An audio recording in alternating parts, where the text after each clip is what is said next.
Hello, welcome to our webinar.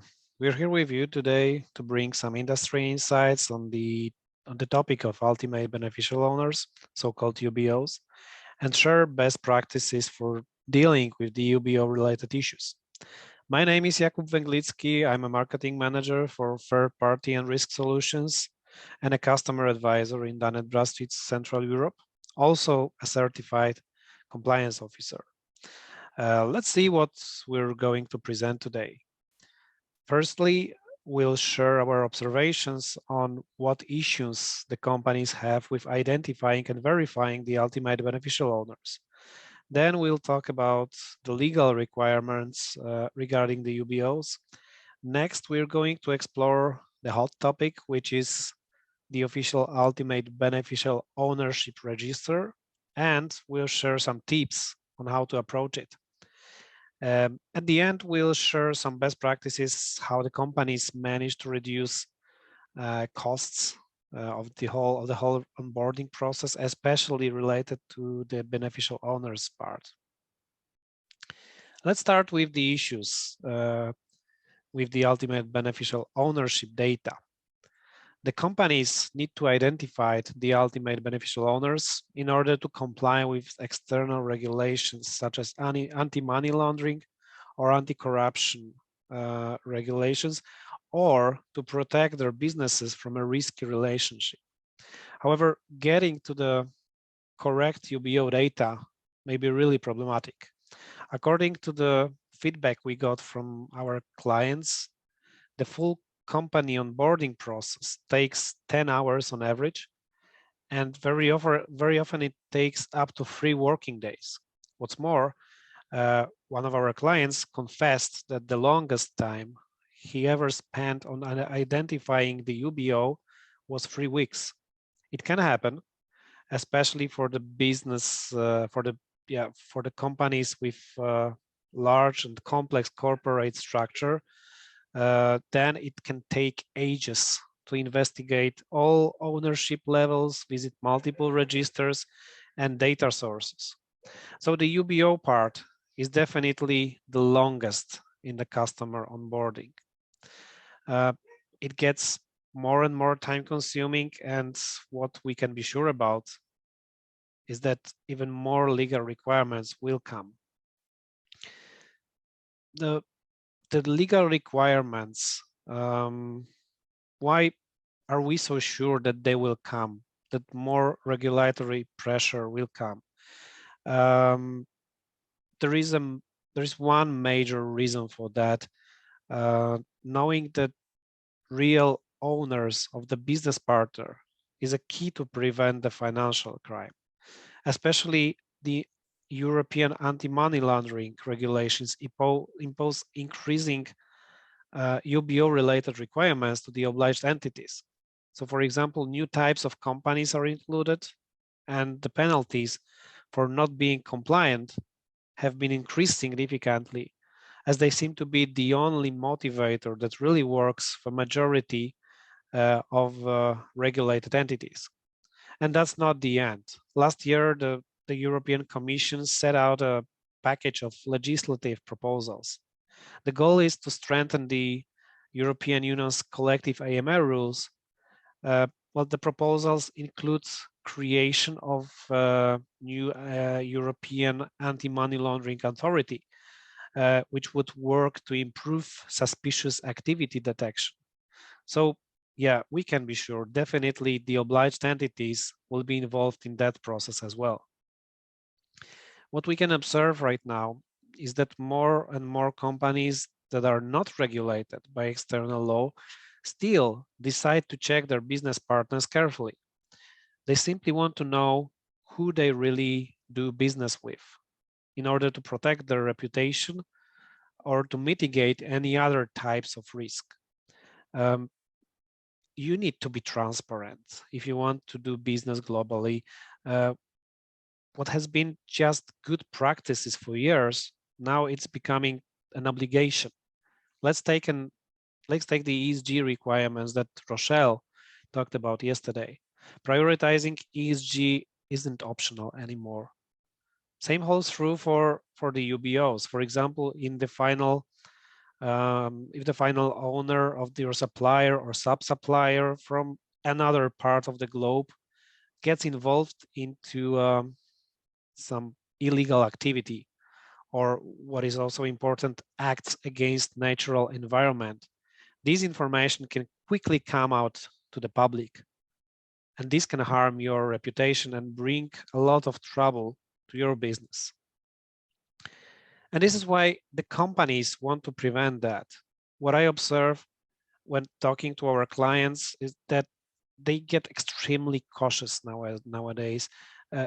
This is what has changed recently. Now the companies are ready to sacrifice a good deal if the risk of negative business consequences exists. Another thing that companies often struggle with is lack of resources.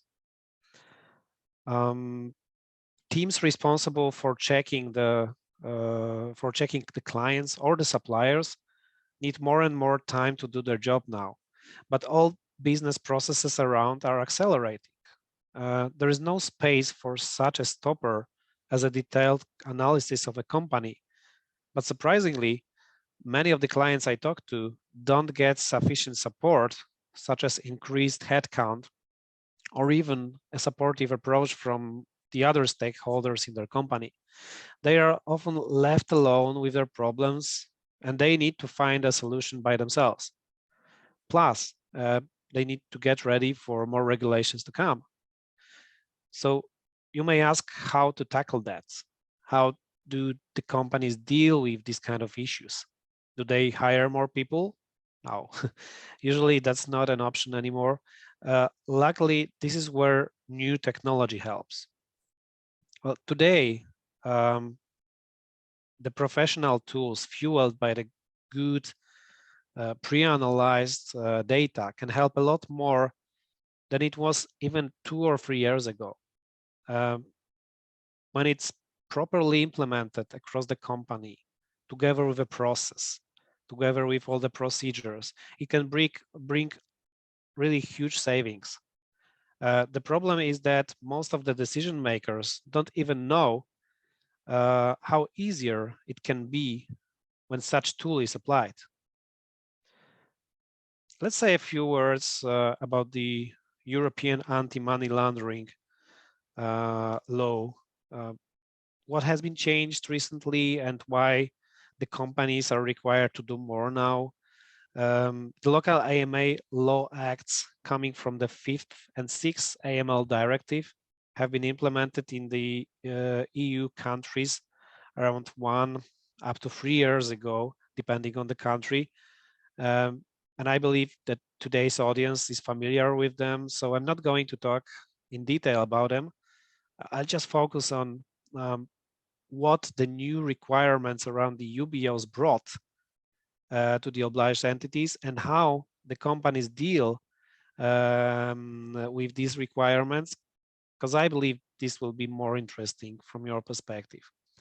First of all, the obliged entities need to make sure now that they keep the ownership data up to date during the cooperation. The 5th AML directive pays more attention to this. To meet this requirement, the companies usually repeat the UBO investigation for all clients periodically, once a quarter, once a year, or each time the contract is renewed or modified. This means a lot of work because usually each record needs to be revised manually, besides doing a repetitive task again and again without seeing benefits coming from it. Is not what the highly qualified people like to do. That's actually a serious problem for the compliance teams. This frustration often grows and the valuable employees simply leave the company. However, there's another disadvantage of doing the check from time to time only. Just imagine you start your periodic check and you find a change in the company's ownership. At that point of time, it's been several months or even a year since you last checked it. So you give the new owner a lot of time without checking him against sanctions, PEPs, and all other risk-related elements. So it's creating a huge time gap that exposes your company to a higher risk. So what to do then? Does it make sense to do it more frequently, perhaps, I don't know, on a monthly basis or a weekly basis? I guess for most companies, it wouldn't be possible due to lack of resources and cost inefficiency. What can help here is the UBO monitoring. With this feature applied, you get an automatic alert whenever anything changes in the company's ownership structure. The alert tells you what the change is about and how significant it is. You can decide then whether to repeat the whole investigation or not. Plus, you can give up checking the records that haven't changed at all, which is a really big saving. There's one more thing that we can see nowadays. There is an increasing number of the ownership changes going on year by year. And what is more, we can expect that this trend will even accelerate due to difficult business environment that the companies have to deal with right now. Their financial health is getting worse. And this generates acquisitions, mergers, and other events that lead straight to the changes in the ownership structure or in the management board. Another requirement that the obliged entities need to comply with is identifying and reporting the discrepancies between the ownership data they find in the UBO registers and the data they acquire from the other sources. This is obligatory in some European countries, and in others it is not. However, identifying these kind of discrepancies and saving this information as evidence is fully recommended as a part of due diligence in KYC process. Okay, but you may ask where to get the additional data from. The commercial sources, the commercial data sources can help here. You can count on verified and structured data that is ready to be used for reporting the discrepancies or just for saving as evidence. Yeah, so let's try to wrap up this part. If you want to handle the requirements of the AML law regarding the ultimate beneficial owners, do not plan the periodic refreshment of the UBO data for the entire customer portfolio. A much better solution is to enable the UBO monitoring function and refresh the analysis only for those records that require that. Plus, you will save a lot of time, money, and the nerves of your team, which can be even a greater benefit for you. And if you want to have the discrepancies between the UBO register and other data sources clearly identified and ready to be saved or reported, get access to the commercial data sources. For example, our DNB ownership data. The next chapter is the official UBO register, the official ultimate beneficial ownership register that has been a hot topic in the last few years. Long story short, the official ultimate beneficial ownership register aims to provide the obliged entities with all relevant information about the company's owners. Each country in EU is obliged to establish such a register and make sure that the local entities report and maintain their data in there. That's how it should look like in the perfect world. And actually, the idea is great. However, as you might have heard, or as you have experienced by yourself, unfortunately, it doesn't work this way. There are a lot of challenges that make the official beneficial ownership registers not efficient as they should be. We all had high expectations for the registers a couple of years ago when first registered starters started to work. Then it turned out that the quality of data in the registers was very low. Sometimes it was there was no sense to use this kind of data, and the obliged entities were looking for the other sources. Some audits have been done on these kind of registers, and all the outcomes tell the same, that assuming that the quality of data will be assured by the entities that are entering the data into the register is wrong, and it cannot work like that.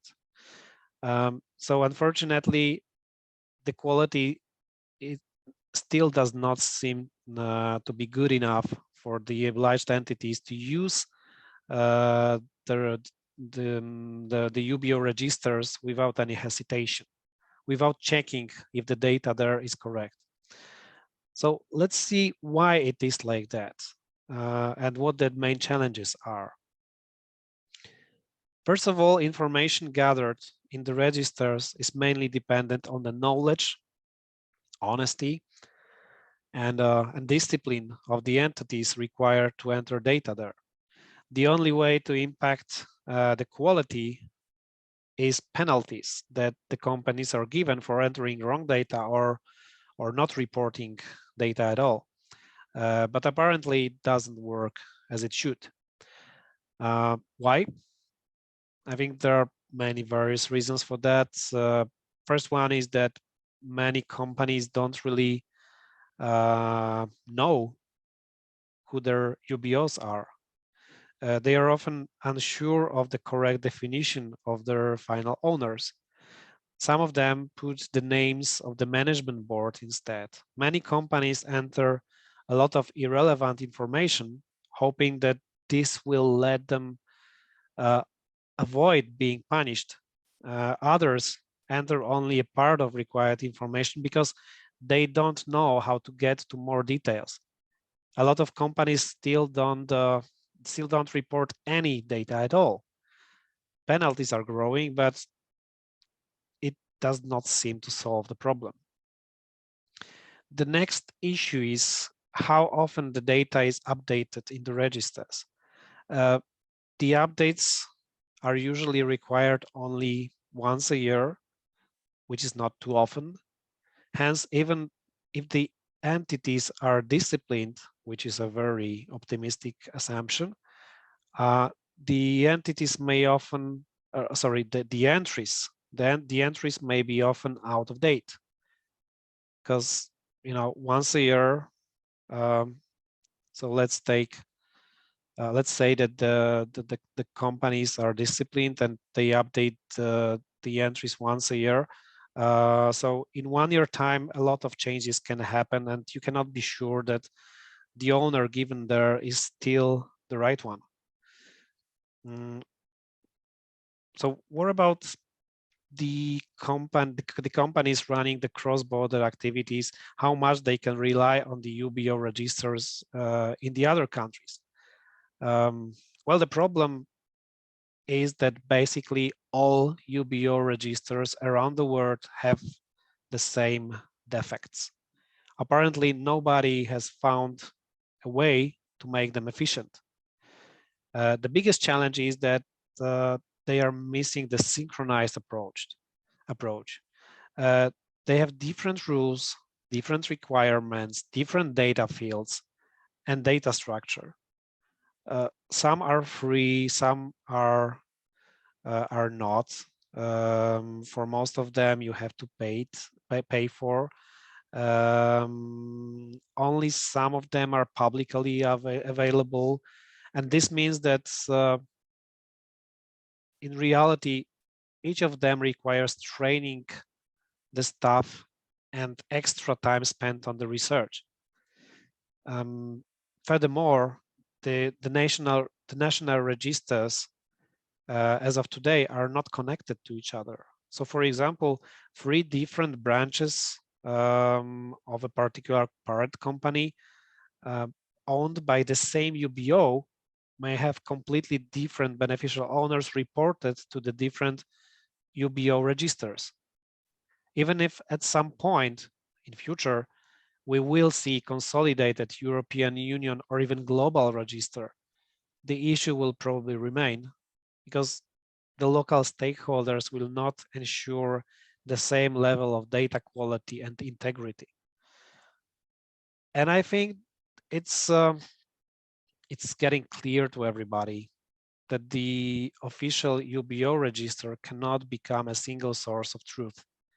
The local regulators are not trying to deny it. Opposite. For example, in some of the country AML acts, there is a clear statement saying that the central UBO register cannot be the only source of information about the beneficial owners. The obliged entities need to check other sources of information because they are responsible for the correct identification of the UBO. Otherwise, the company's procedures will not be considered sufficient by the regulator. In USA, who's a sort of trendsetter in terms of regulations, the government's training the obliged entities to use the commercial UBO sources and urging them to use them, urging the companies to use the external sources. As a summary, let me share with you some tips that hopefully would help you avoid penalties and keep the processes efficient. Most of all, don't treat the UBO register as the only source of truth. In your processes, include other available sources where you will find the missing information or verify what you have already found in the UBO register.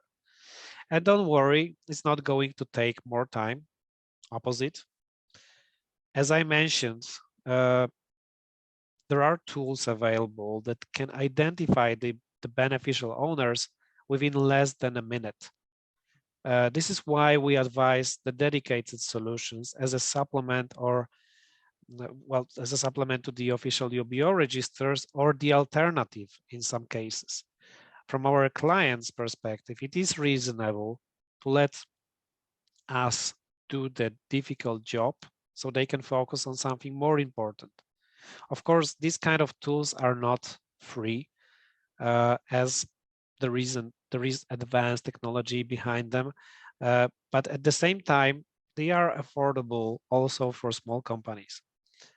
So there is no need to waste time and money to get the right UBO data by yourself manually.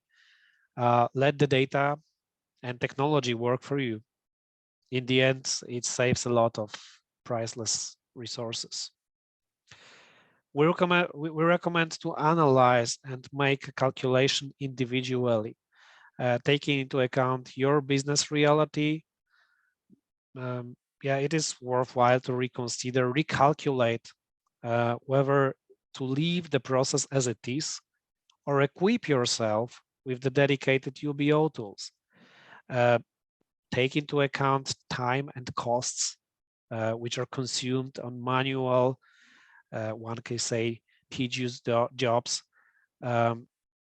Also take into account the future requirements that will bring additional work. Then compare it all with the price of the tool that provides you with the ready results and make a conscious decision. The last part of my presentation today is about best practices.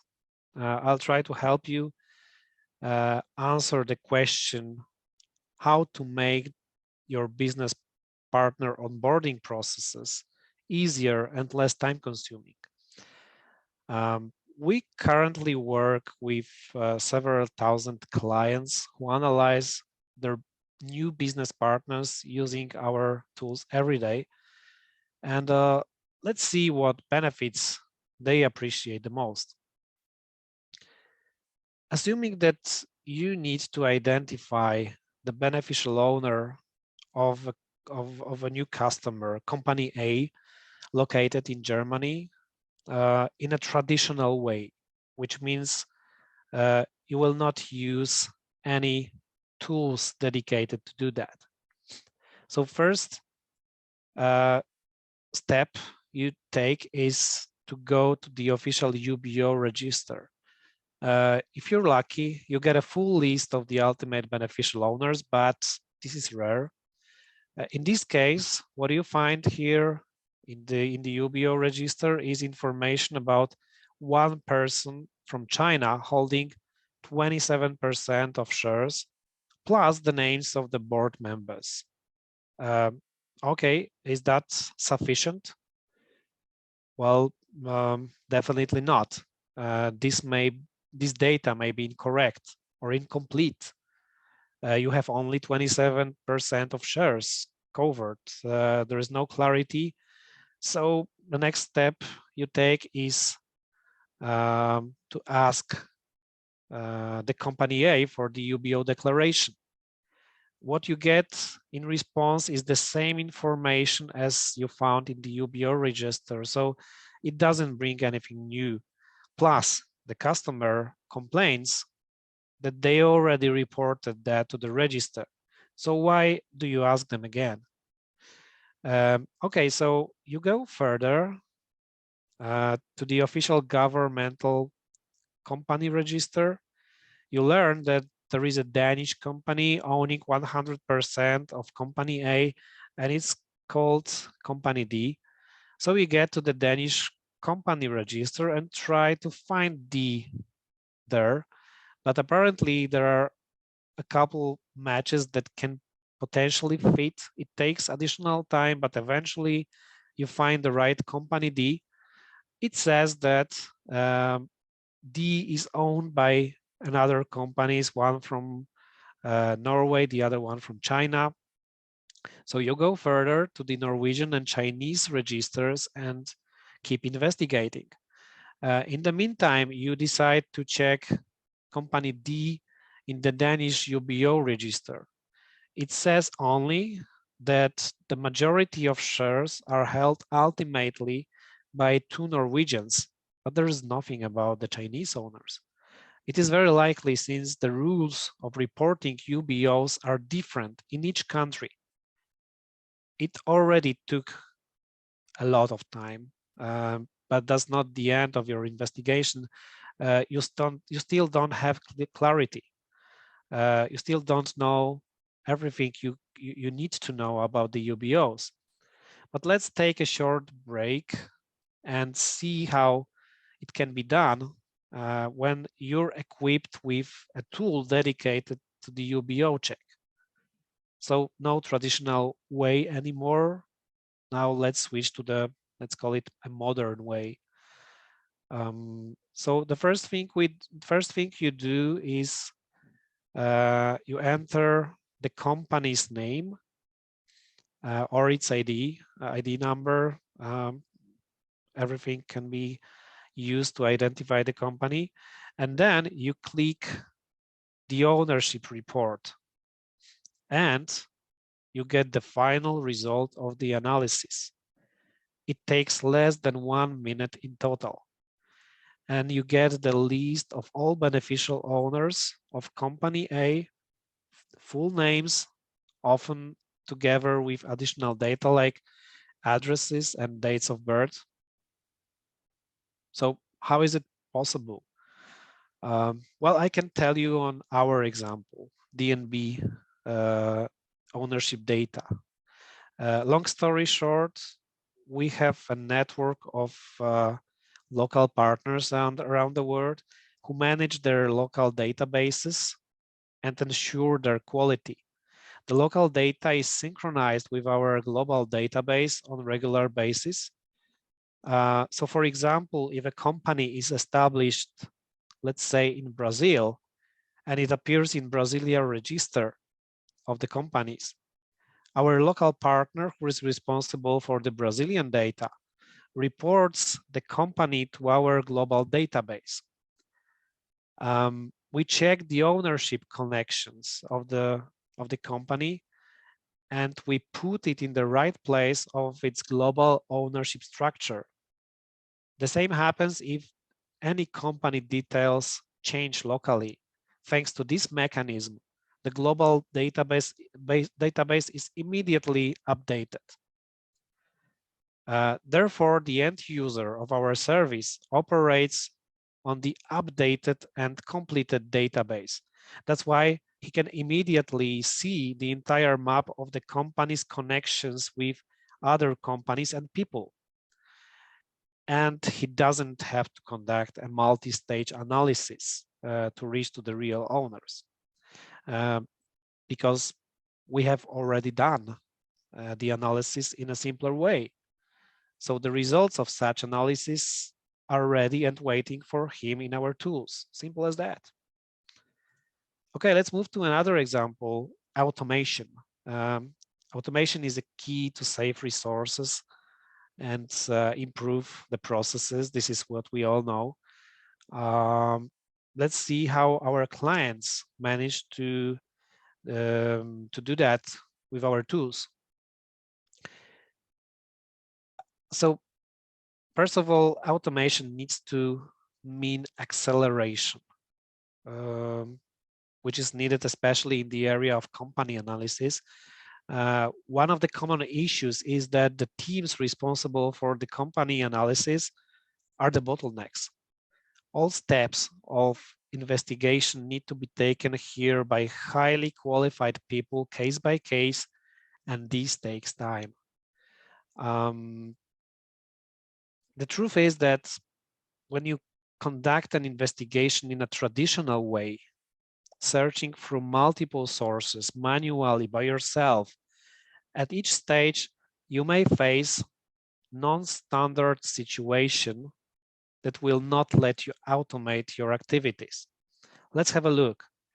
First, you check the company's identity and you go deeper into operational data.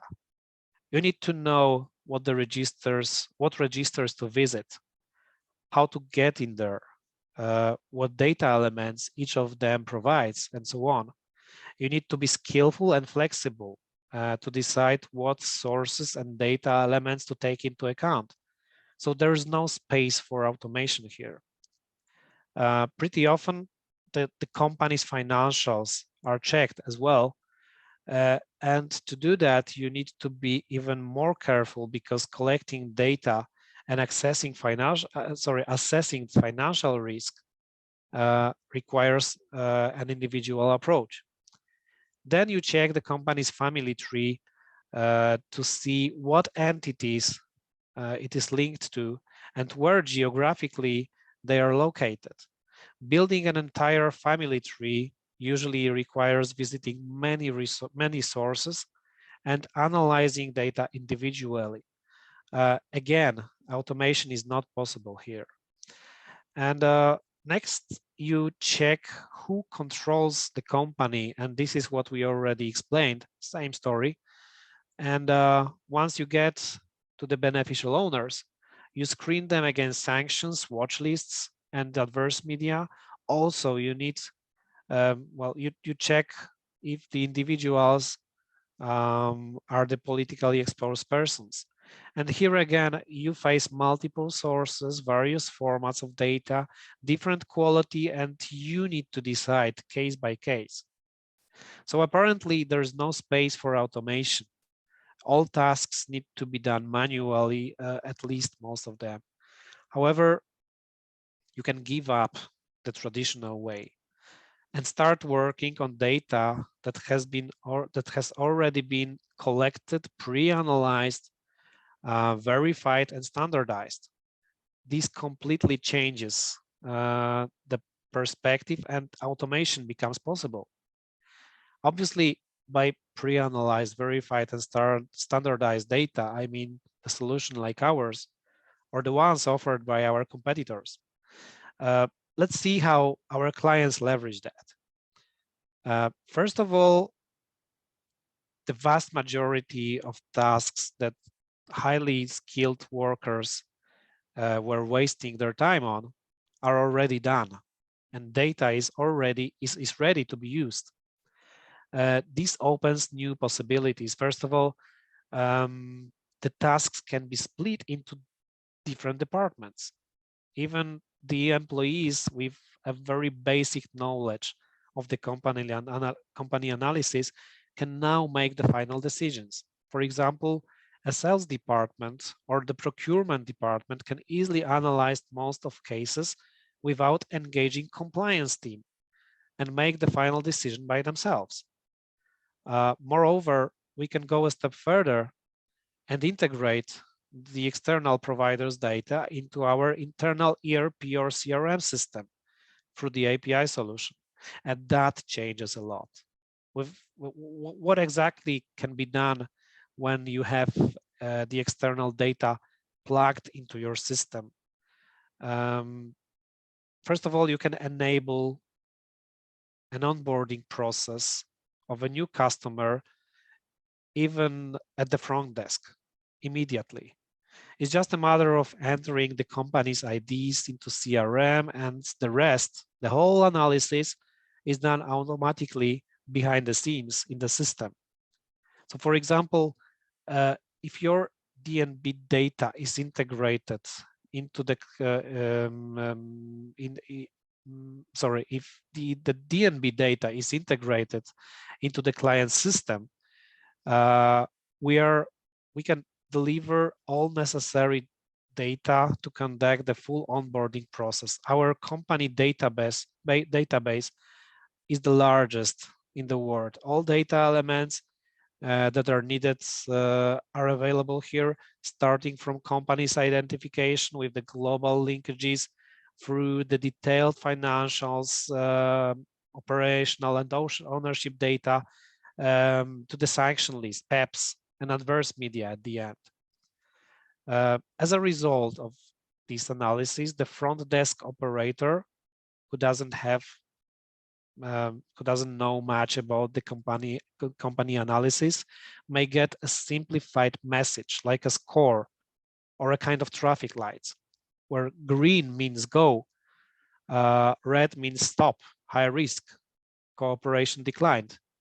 Yellow means that the particular case needs some further analysis in the compliance department. The algorithm and the rules standing behind the traffic lights can be set up by the client, taking into account their business case and all individual dependencies that are relevant for this particular business. Everything can be customized. And the same mechanism can be applied to the supplier onboarding process as well. The procurement team can do the check in the ERP system by themselves without any effort, without engaging compliance team. Also, our clients use this mechanism in the e-commerce business or in any other cases where the fully automated online onboarding needs to be applied. So following this way, let's ask ourselves the questions. Can we reduce the engaged resources to zero? Not exactly. I'm not going to lie to you. The full automation is not possible in the company analysis. Technology can help, but it will not do the whole job. Even if the automation is enabled, our customers still have around 5 up to 15% of cases that get the yellow light and need to be checked manually by the compliance team. There are limitations still that no one can overcome, mainly coming from lack of data available in the public sources. So we will not do all the job, but 90% is still helpful, isn't it? So with that said, I'd like to come to a final conclusion. Yes, I'd like to encourage you to give the technology a chance, to give data a chance, to equip yourself with the tools that will make your life easier, and don't waste your time and nerves on the manual job. Sooner or later, you'll need to make this kind of decision anyway. And the sooner you do it, the faster you start making profits. And that's all for today. Thanks for watching and wishing you all the best in your UBO related jobs. I hope you'll manage to make them seamless. Thank you. Have a good day and bye-bye.